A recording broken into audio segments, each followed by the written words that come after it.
New Thought Media Network. We are a global broadcast network of positive music, media, and entertainment, inspiring humanity's evolution along the journey of enlightenment and creating a world of love, peace, empowerment, and prosperity for all. New Thought Media Network. Positively inspiring.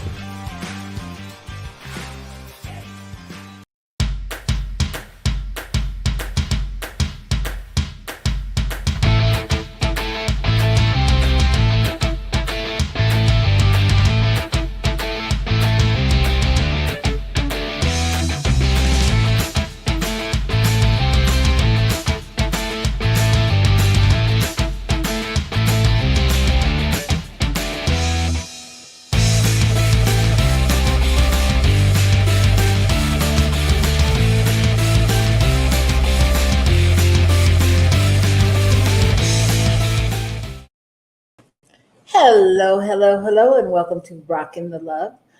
I am Robyn, and that is Gil. And he is having technical difficulties, so he is late to the party, but that's okay. We knew it wouldn't be a party till you got here. So thank you for joining us this week. Welcome to everybody out there. Feel free to say hello. Hi, Shay. Good to see you. And today we're going to be talking about the perfection of imperfection, or something like that. I wrote down the perfectly imperfect road to perfection. The perfectly imperfect road to perfection. That sounds interesting. That sounds interesting. So, so stick around and see how interesting that is. But first, let us tell you a little bit about our show. We are a married couple. We have been living in two different places for 2 years. Right now, we're in the same place. We get to go back and forth. Right now, I'm in New Mexico, as well as Gil is in New Mexico, just in another room. So that's very exciting. Well, we do the other room thing because then it kind of feels familiar, like the last couple of years. It's like we're in different places. It's true.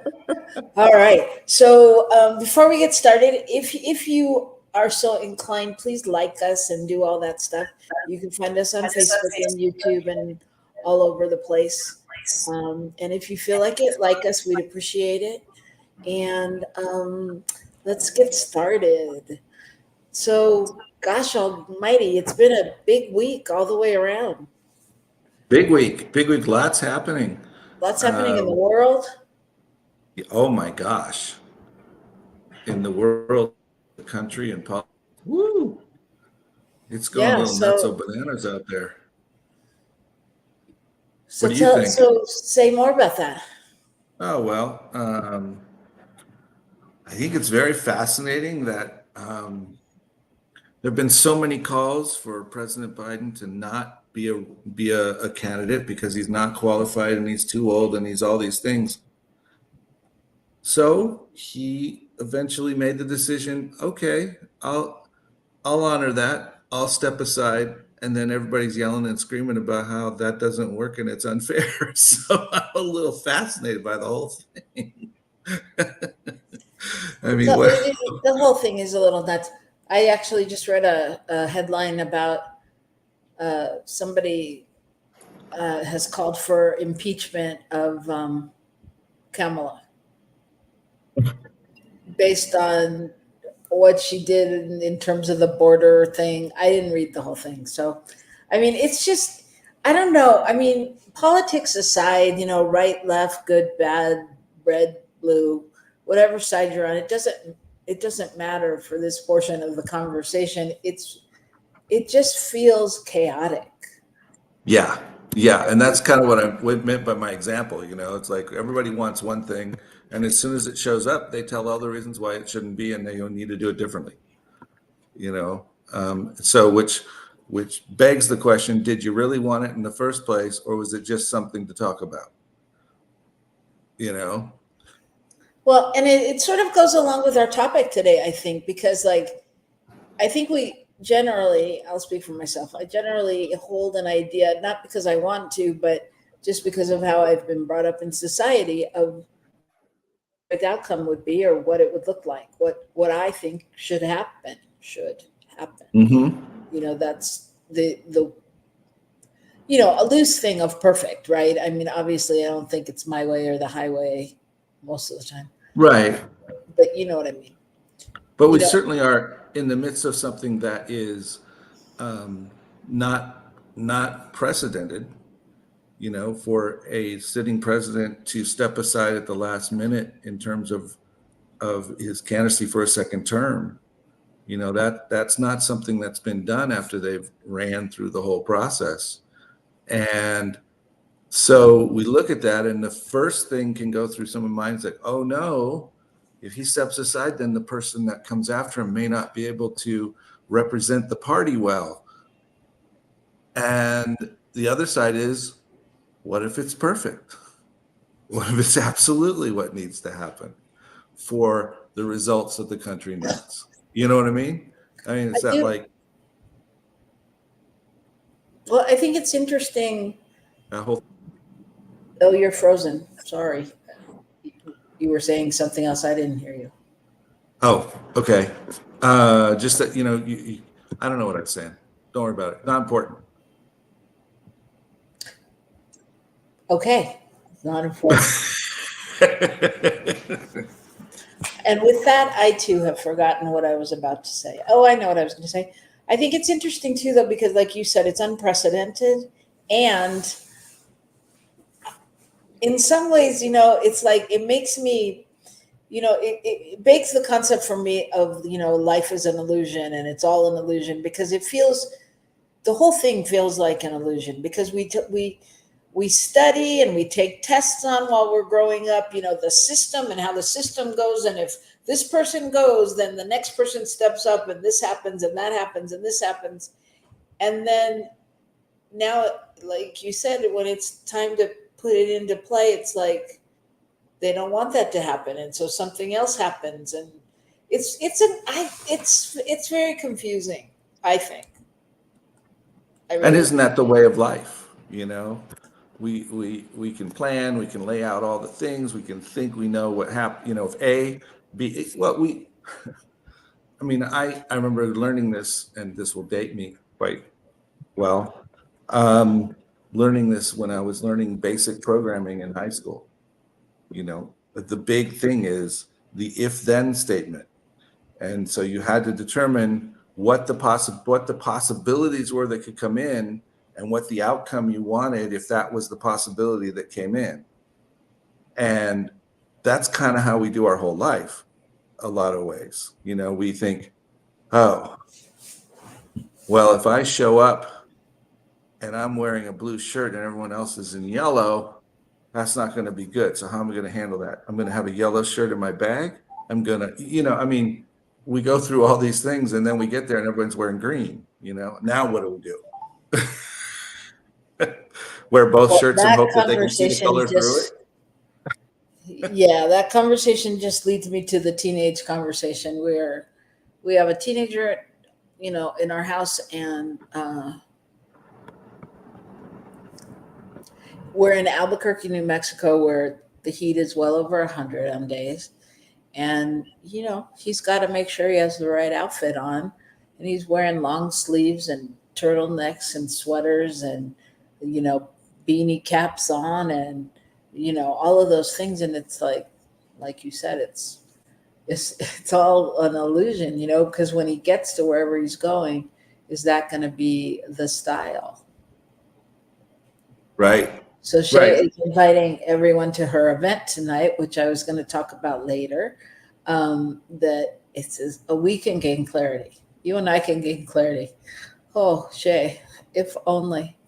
Clarity. Wait, it's not so much clarity as much as I need just somebody to take on I'm clear that I need somebody to take on half of the things I do so I can focus on what I need to do. But anyway, yeah, she's so much more neutral than ever, so peaceful. Yay. Yeah, that's great. Actually, I feel pretty neutral right now, which is interesting. I mean, I don't feel, I'm not caught up in that little frenzy of people that are worried or concerned. It's almost like I feel like almost like I'm watching a movie. I just need like popcorn. I'm just like, okay, what next? I mean, what can I do? Well, I think that is a certain type of spiritual maturity. I'm telling you, to be able to sit back and go, well, okay, what's next? How's this going to play out? What do I need to know in this moment? What do I need to know right now to be able to function in what's going on right now? Right? Yeah. Shay says she does really enjoy the memes though. Yeah, there are some good memes out there. There really are. There really are. That's very funny. Yeah. So if anyone who would like any kind of clarity or healing, or Shay does some amazing work, I've heard, and she will be having an event today, and she'll put that information in the chat, that you're welcome to attend for a love donation and receive some of her healing love work. Yeah, she is a very insightful and dedicated practitioner of her work. So I'd say check it out if you have any desire for some clarity. Or if you know anyone that needs it, send it along to them. Anyway, along with all of this weekly stuff, let's get to the good news. You have some good news? I do. I decided that, we're talking about the perfectly imperfect perfection that exists. And I saw this article about in the UK, where this is the first year in a long time, hundreds of years, at least 100 years, that they have had salmon running in some of their streams, and it's because they removed dams, which is exactly what California is doing as well this particular year. But it just, highlights the point of how something that looked perfect in the moment, we decided later wasn't quite as perfect as we thought. And then, we're able to shift it, and it's still perfect, right? We're still able to allow the environment to do what it does, allow the fish to do what they do. And I think that's really fascinating. You go along the path and turn left, turn right, go around in circles. Doesn't matter. Eventually, what you need to find shows up, and all along the way, you're finding new things. You're learning things. You're stepping into that space of knowing. Yeah. Yeah. How about you? Well, I promised last week that I would tell the story of the dog for my good news story. So Okay. I'm telling the story of I think we started because my last week's story was about animals, I think too, but this was a good news story about a dog that was up for adoption at the shelter, and the dog had gotten adopted several times, and every time somebody brought him back and said, I can't take it, and usually it was within one night, 2 nights. Can't take it. He ruins everything. He gets out of the house and runs away, and then he comes back, and he comes back stinking and smelling like fish. And so this happened literally 11 times. So this worker at the shelters thought, what is up with this? And she started calling all the people to find out, and she heard that story over and over and over again. And so she thought, okay, I need to investigate this myself. So she did. So she took the dog home, and she was, committed to finding out what was going on. And I guess when the dog was at the shelter, he was just she was the most loving, kind of animal.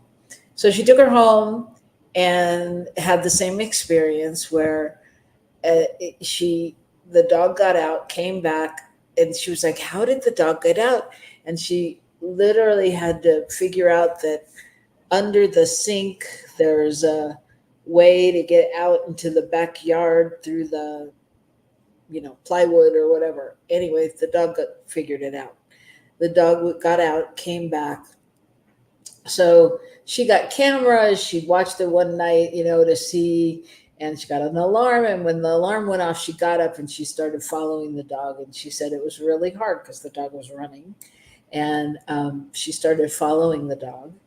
And she followed the dog all the way down. I guess they must have lived by a kind of a pier thing. And there were all these men. And it's the middle of the night. It's like 3, 4 in the morning. And all these men there working and big things of fishermen. And the dog she watched the dog grab the fish and then run off.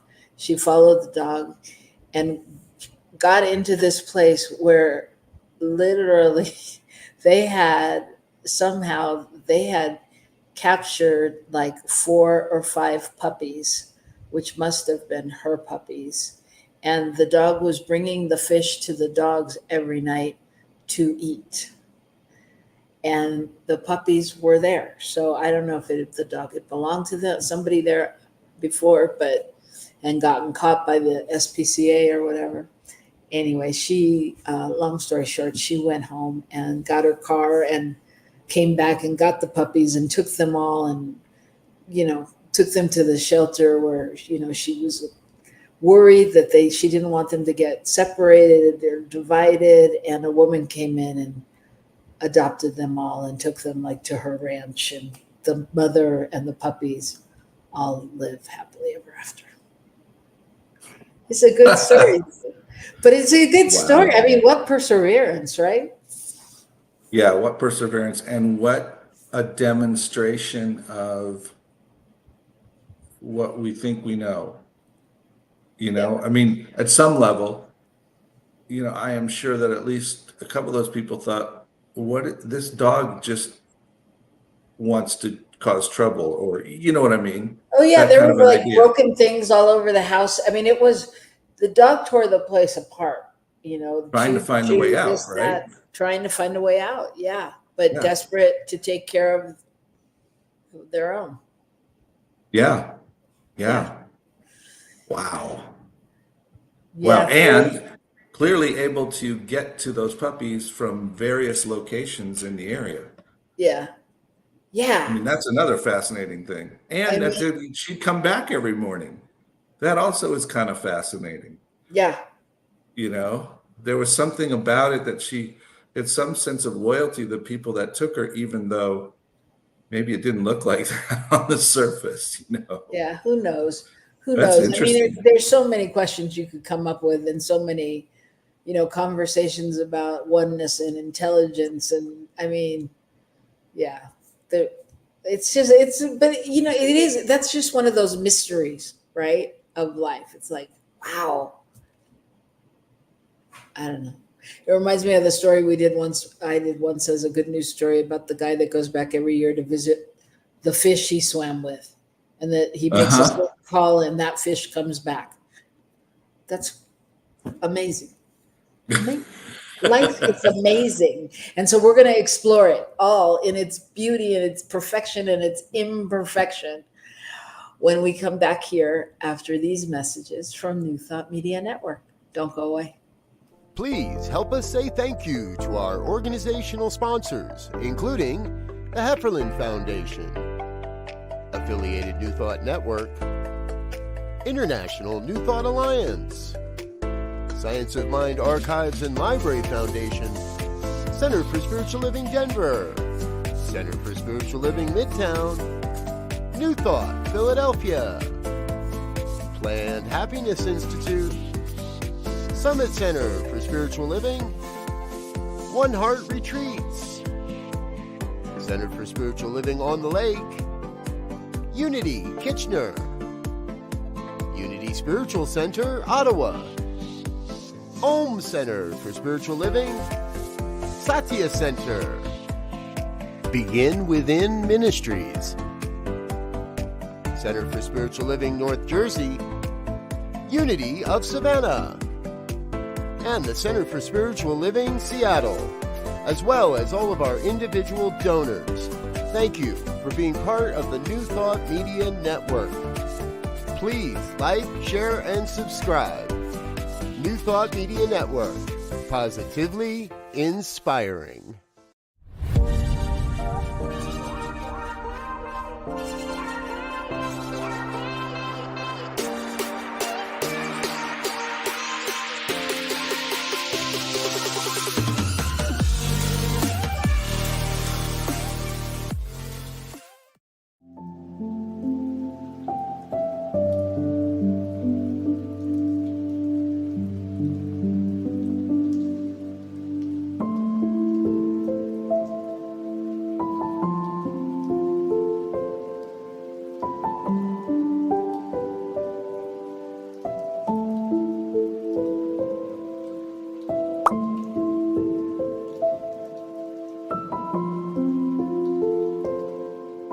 People of African Descent New Thought Group proudly presents Celebrating Our Soul, Consciously Creating Change at Unity Village, Thursday, August 1st through Sunday, August 4th.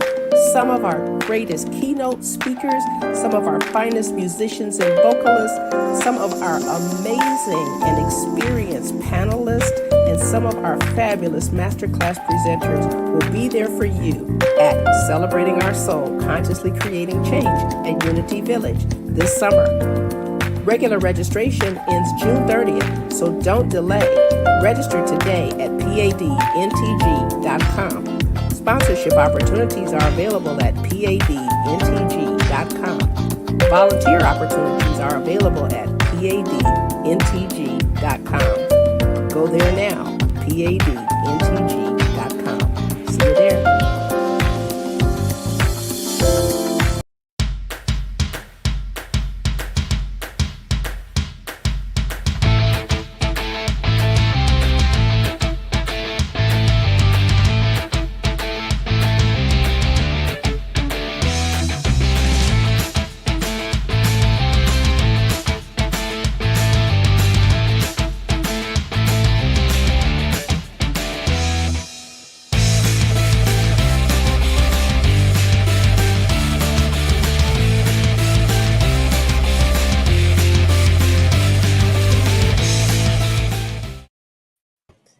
Hello, we are back on Rockin the Love. I'm Robyn Olmstead. And I'm Gil William Olmstead, and we are your hosts, your journey leaders, your tour guides, your what are we? We're everything, right? We just handle the whole package here on Rockin the Love. We are everything, as We are are you. everything. So we're glad you're here with us. I want to welcome, I know Shay's out there. I think John's out there somewhere. And there's a couple people watching from Rio Grande Center for Spiritual Living out there. So, and all of you on New Are you Thought. looking through the magic mirror? Yeah, I am. Oh, okay, all right. I was just wondering. That's great. Well, I'm more text. Okay, so moving right along, we're going to talk today about, say it again. We're going to talk about perfectly imperfect perfection, which is slightly different than I said at the very beginning. However, it is what I meant to say at the very beginning. So in this day and age, it seems like perfection is a big topic. It seems like wanting things to be perfect, right? Right. So, yeah, go ahead. No, go ahead. Interrupt me. It's good. Okay. So it seems to me that one of the ways this whole perfection thing shows up is when we feel like we need to be perfect before we can do things. Is that accurate for you, or you observe that in others? I do observe it in others. I mean, again, I go to the teenage place, and when I observe it, like in our God kids, or other kids, I remember. I remember that feeling, that you wanted it to look a certain way, and oh my gosh, what if, somebody saw you, it wasn't perfect, and all of those things. Now, yeah. I don't think I go to that space. I mean, I think I get to that space more when I'm in it, but like I'm crazy enough to just dive in without thinking that it's gonna be perfect, my version of perfect, and then deal with it as it comes. Yeah, I think at some level, as we grow and change, I think for me anyway, a couple things happen. One is we realize that it's virtually impossible to be perfect, particularly when you're starting something. I mean, you that really perfect looking thing you want to do is really hard to attain when you haven't ever done it yet and it's new and it's blah blah blah blah blah. And we start to realize, oh, that's how this works. And the other thing we realize is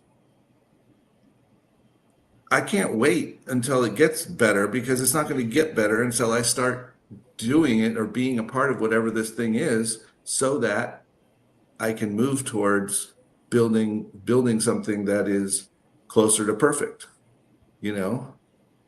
So I say all that to share with you a quote from Jeff Bridges. If you wait to get all the information you think you need before you act, you'll never act, because there's an infinite amount of information out there. And I thought that really struck me. There is this false thought that we're going to be able to know everything, and therefore know all of the potential pitfalls and all of the potential good spots, and we're gonna be able to predict. We're going to do all the ifs and thens ahead of time, and then we'll be able to do it perfectly. It's like, you can't. How are you going to know everything? How's it going to happen? Those are all really good questions, and I think that what happens for me when you're saying all that is, but if we just break it down to like just something in our own lives, something that's important to us that we want to be really special, perfect, whatever. How do we take those steps to let it go? To let go of that. It has to look a certain way to be perfect. Yeah, what I found, when I was researching this a little bit, one of the things I found was in the Japanese culture, one of the things they do is a thing called wabi sabi. And I heard some really great definitions of it that I didn't write down, but the one I did write down is it's basically about the imperfection, anyway, what I did write down was experiencing and seeing things as they are without any judgment. And I think that to me is the place that we're trying to get to, right? On some level, and I know some of us are better at that than others, or we are better at it in certain moments. You know what I mean? So how does one get to that place? How does one get to that place? Yeah. And the other thought that came through my head as you said that, and why is it important?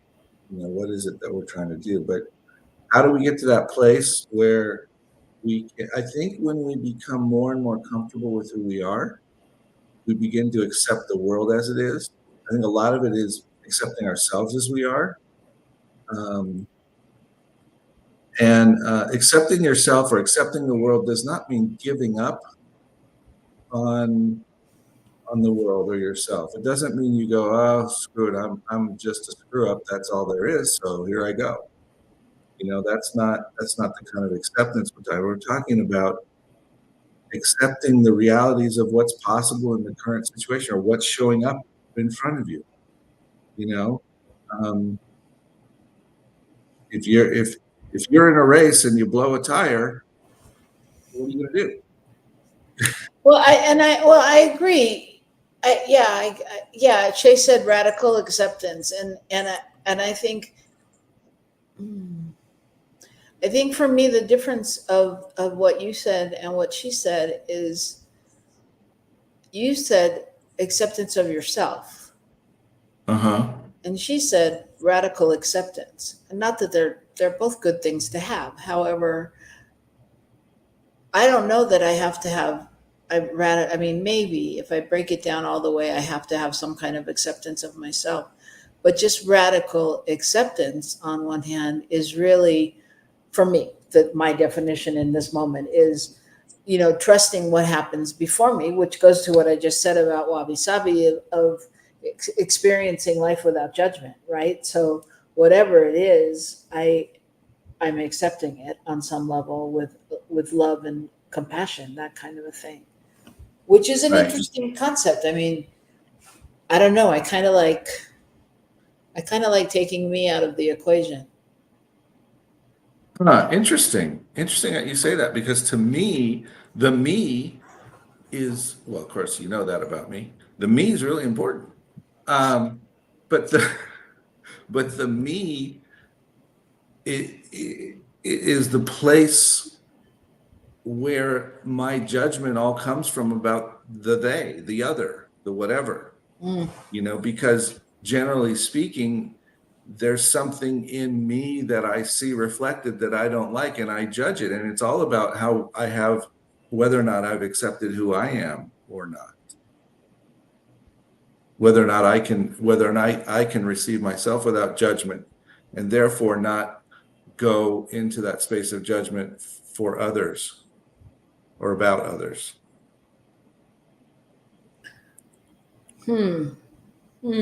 Interesting. It is interesting. So what I was thinking when you were saying that is, I was thinking like about what part does vulnerability play in this,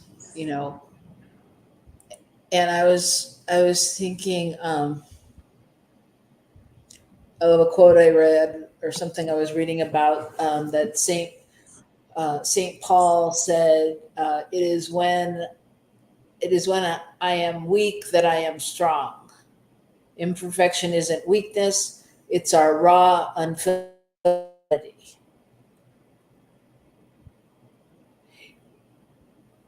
And I think that's interesting.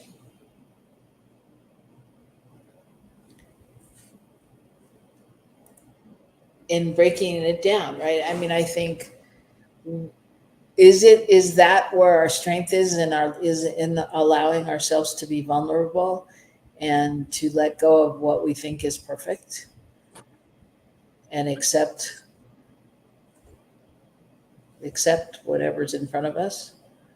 Accept the perfection of the one that lives within me, in a sense. Accepting the perfection of the grand universal creation, which is expressing itself as me. Okay. Yeah. I mean, again, it goes back to, who am I really arguing with when I think about this? What perfection am I referring to? What is it? Well, generally, whatever that perfection is that I'm thinking about, and whatever it looks like, is in some way, shape, or form my judgment or my idea of what it should be. Right. And so if we can shift to that trusting place of knowing that even in what looks imperfect to me is the perfection of the universe expressing, then I have a whole different availability to have attitude. And that's true of how I view myself and how I view others and how I view, situations. So I'm going to share a quote here. There's no need to be perfect to inspire others. Let people get inspired by how you deal with your imperfections. Oh, yeah. I inspire people all the time.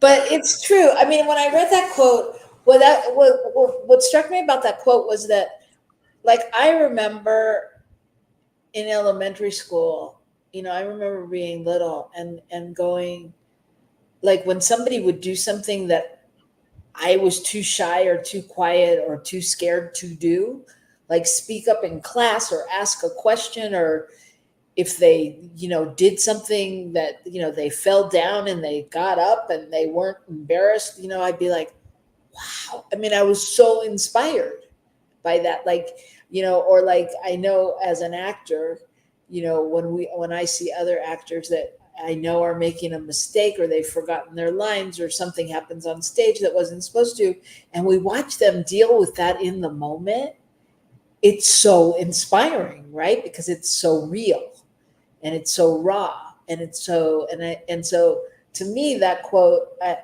just spoke to me, because I do think that that's the way, when we see people and things happening like that, I don't know, that we're connected on a different level.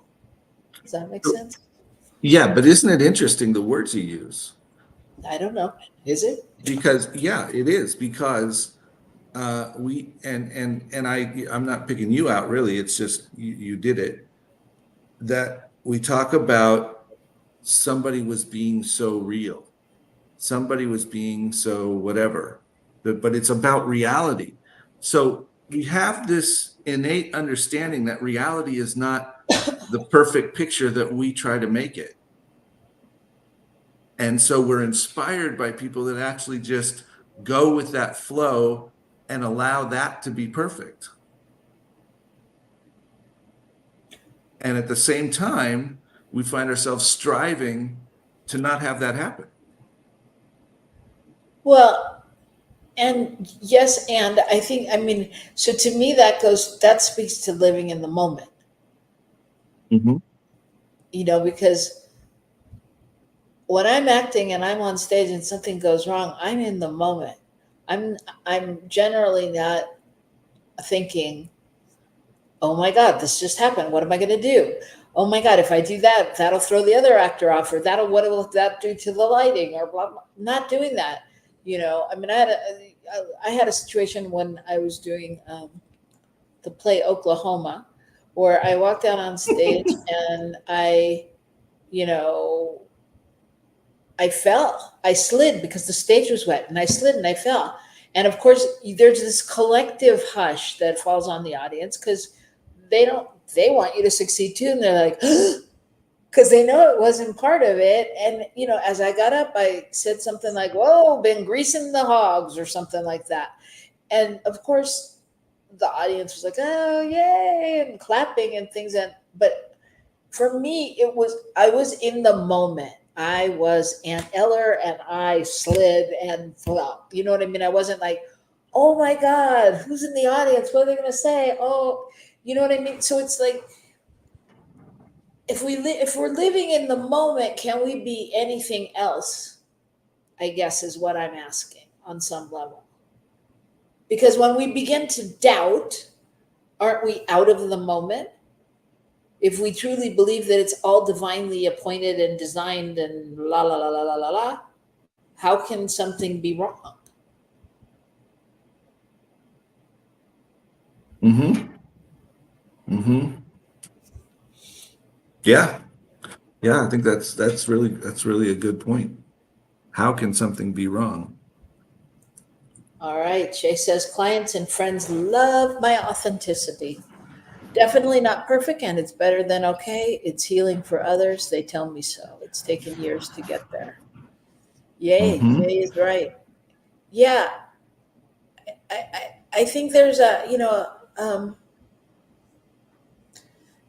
a level, I mean, maybe not for everybody, but I think for those of us that have been doing this work or any kind of work, I mean, where we're actively seeking, there is that level of surrender and finding that new way and opening up to that, what's possible. I think as we get older, we like shed our skins. Yeah. Yeah. Well, queuing off of that, something that I found said this: through the lens of perfectly imperfect, mistakes, flaws, and shortcomings of others in the world suddenly become good, even desirable. And so, and that's what we're talking about. There's somehow when we know that imperfection happens, if you will, and we know that in that perfection is the perfection of all things, then, you know, when the background falls on a play and somebody has to, you know, dodge the falling tree that was supposed to be standing there, and maneuvers around it, everybody is happy to see them do it. When somebody, you know, has things happen in something that you know, you're not expecting, and yet it's totally within the realm of possibility.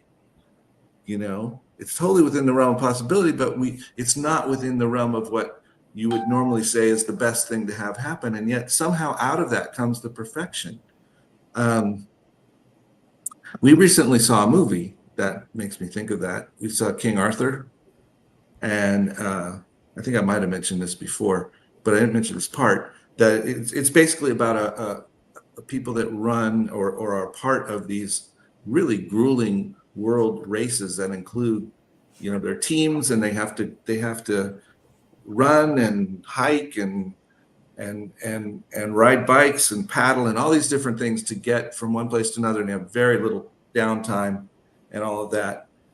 But there was a dog that followed them, and the whole piece of the movie is that the team eventually loses the race and saves the dog, and everything shifts. I mean, they become the perfect example of the winners. The winners themselves get sidelined, okay, because people see this imperfect situation, and yet they know it's the perfect thing. It's what needed to happen, and they celebrate that. Because humanity wins out. Yeah.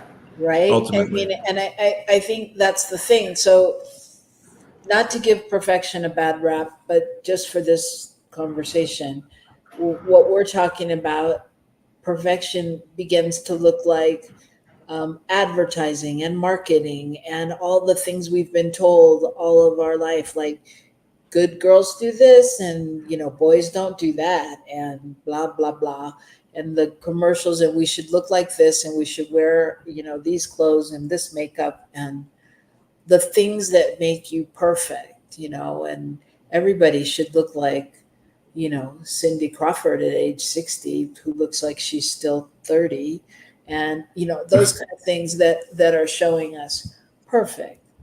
But it, you know, then in the end, like winning is always what you want to do, win. Right. You give up the win for doing the right The thing. win. You give And- up the win for the win. Right. And I think it goes back to what Shay said a little earlier about the 4 agreements, and I do my best, doing your best.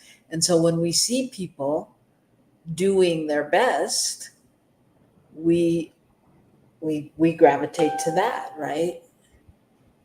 Right. Right. We gravitate to them and to what they've done because we see that best as more important than whatever the perfect outcome of whatever was happening would have looked like. Right. You know, the what is it? Is it the societal perfect thing that would have come out of it? Is the thing we learned as a kid? Is it, you know, what is it? Right.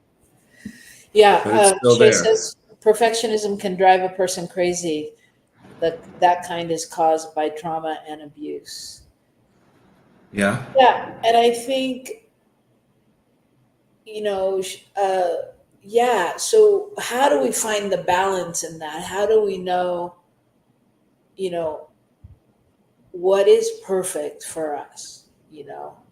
And Well, I think that is that place where we go to accepting ourselves as the perfect expression of spirit, as the light, as showing up as who we need to be when we're showing up authentically. You know, when we're showing up being real. right. So I was thinking about that, I mean, biblically, Jesus talks about don't put your light under a bushel. Don't hide who you are because you feel like you're not enough, or you're not the right one, or those things, which all are, to me, around this idea of perfection. Somehow I don't live up to whatever the standard is. Right. And I found actually something from someone named Frederick William Faber. I don't know who he is, but he said this: buried talent is the sunken rock on which most lives strike and flounder. And what I got from that was, when people suppress who they are, then there's all this energy and light and possibility that they're holding back. And eventually it becomes the thing that cripples them at some level, because of holding all that in. And the world never gets to experience what they have to offer, because they're trying to be something rather than being something. Right. So their light doesn't shine as Right. bright. Pretty soon the bushel catches on fire. And and that's not good. Yeah. Well, I like this quote that I found.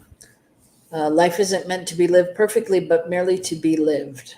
Boldly, wildly, beautifully, uncertainly, imperfectly, magically lived. And I thought, yeah, that's really it. Because I mean, it goes to all the things we talk about, like, unless you try, unless you do, you reach out and attempt to do things, you don't experience it. So it's like, if we don't live boldly, if we don't step into that place and kind of let go of what anyone may think, is kind of, again, I don't know, somehow today is a big teenage day in my mind, but with our teenagers, trying to explain, like, the joy of high school or the possibility of high school. We're now calling it Camp High School, because we're like, it's just a place to try things. You don't have to stick with them, but if you want to go to the debate team, try the debate team. If you want to do this, if you want to be a cheerleader, if you want to play football. All of those things, just to experience them. And that's kind of like life, right? Like such a big buffet of things. Like when I try to get you to try food, it's like, just try it. Just try it. Then you can know you don't like it, but if we don't live boldly and jump in like that, how do we? Well, I think we have a story of that today, of living boldly and wildly at some level. And I think sometimes we don't give others or ourselves as much credit when that happens. And, you have referenced our God kids, and one of them this morning walked out at a school where he knew no one, walked onto a field and talked to the head coach about, what the deal is with the team. I'm new in town. I don't know the rules. I don't know what the deal is. What can you tell me? And set up a great conversation and walked into it and boldly did something that probably wasn't terribly comfortable, at least at the outset, or could have been really not comfortable, or could have really tripped someone up. And he decided, oh, I'll do it. And I think that right there is that living wildly and boldly and allowing the imperfection to show up, because who knows? He probably didn't say everything perfectly to the coach. I don't know. I wasn't there. Let him do it. But enough of the right things happened that we got all the stuff we needed to move forward for him. Well, but I think that's a great example. And that's, even in you saying, I don't know, I wasn't there, like, that is the perfection of imperfection. Because could you have gone out there and done it better and different and smoother? Of course you could. You've got, 50 more years life experience than he does. You could have gone out and, set it all up and done it up, but it doesn't matter. It was perfect for you to allow him to live into that space and to understand that to begin to grapple with doing things that he can With what? That's perfect. Yeah. With having the experience and knowing, it does, it does work out, and it's okay to try it, and it's okay to step out, and it's okay to say, hey, I want to be a part of this and see what happens. Yeah. So Yeah. anyway, And so the questions I would ask is, where have you stopped yourself because you thought it wasn't perfect? I mean, I know we could all answer that question. Unfortunately, we're out of time. So, but but I know but really, where do you stop yourself because it doesn't feel perfect, or you feel like just one more class and I'll be ready to do that, or I don't know how to make that meal because I don't have the recipe in front of me. Whatever, but where do you stop yourself, and are you willing to live boldly and magically and wildly and beautifully and uncertainly, into the uncertainty, and just see where that takes you? That would be the question I leave you with this week. And I know some of you do that a lot, and that's great. And maybe there's still some place, maybe there's still some place, even those little things like we in New Thought like to do, like change our verbiage when we realize we're saying that we don't have enough money and blah blah blah, so can you change that? Is there some way that you can readjust that to be a space to leap into in a different way? to reach into the possibility of the situation instead of the determination that it's not okay. I mean, I think we do that a lot with things. And the perfection of the imperfection, because there is magic, there is boldness in all of that. So as we leave you, I want to leave you with a quote, and I also want to let you know that probably, at least for the next week and maybe 2 weeks, we may be recorded because we're going to be in Chapala, like we told you, and we invited you all. So you could have been there with us live. So I don't want to hear about it. But we will be thinking of you. We will be holding down the fort there with New Thought Media Network at this conference. It's going to be very exciting and very cool. And for anybody who is not coming with us, you need to start thinking about next year, because we'll take you with us next year. So, and it'll be perfect. And Robyn will be signing autographs. That's great. And just for a note of clarity, our intention is not to rerun a show or shows, but to record a new show for you. So it'll be a new show. We just won't be right here to respond to what you're saying directly in the chat. But we'll still love for you to comment in the chat so we can check it out later and see how people felt and what they responded to. We would. So I'm going to leave you with this quote. The more I feel imperfect, the more I feel alive. Okay. I think it's perfect because I think it, for me, it just validates I can be whoever I am, I'm not made to be like somebody else. And if I'm living life authentically as me, it's perfect. So it's no matter how imperfect it looks to anybody else. So go out and live your imperfect, perfect lives. And we'll see you real soon. And, if you miss us, or, feel free to fill that void by donating at New Thought Media Network, because we really appreciate the network doing all the work that it's doing in the world, because you only get to see this part where you hear us and other great hosts talk about things or great music on the other side. But there's just the presence of New Thought Media at these various conferences and things is really just another way we're anchoring peace on earth. And you're coming with us. So do your part if you can. And for those of you that donate monthly, we appreciate that as well. And we'll see you Soon. Soon, very Vista, soon. baby. Rock the Rock the love. love, everybody. Bye.